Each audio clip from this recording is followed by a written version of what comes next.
This team is a unique team. There are peaks and valleys. Depending on which day you go at them, they're very good.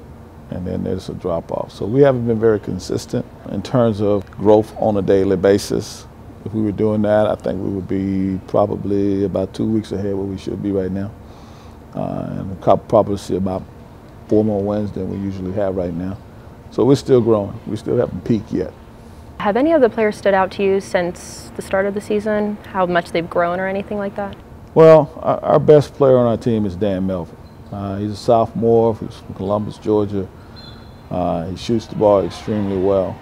We've seen some growth from our freshman post players, Keandre Jackson, and then Nate Johnson, and Felipe Santos. So those guys have been the best surprise so far.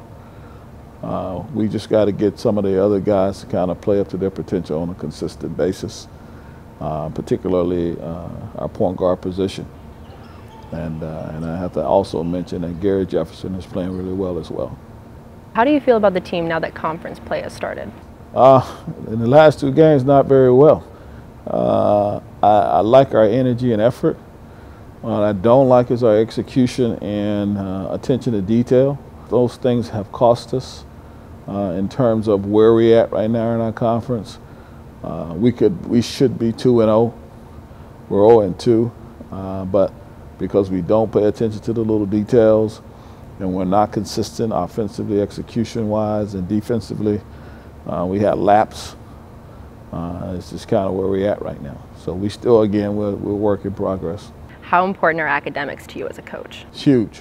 When I talk to kids and talk to their parents about coming to our college, it's the same thing that I tell them, a statement every time. If you choose not to go to class, you don't want to hang out, and you just want to play basketball, this is not the institution for you.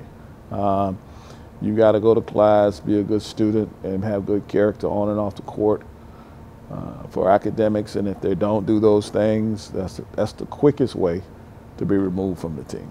What do you want your players to get out of playing at SPC? You have to compete every day. And that carries over in life in terms of whatever employment opportunity they do, whether some go pro or whatever. But the job is consistent, everyday work, and you got to be able to do those kinds of things. Secondly is to be able to continue to grow. Because of our situation as a 2-year school, we don't stop growing. And then they learn a bunch of stuff at the next level as well. So the constant growth for them personally, the constant growth for them as a individual, off the court character-wise. Then the last thing I would say, if it's the biggest thing that they come here for, is that they're always going to be constantly being educated. The door don't stop swinging because we stop getting degrees. You should be a lifelong learner.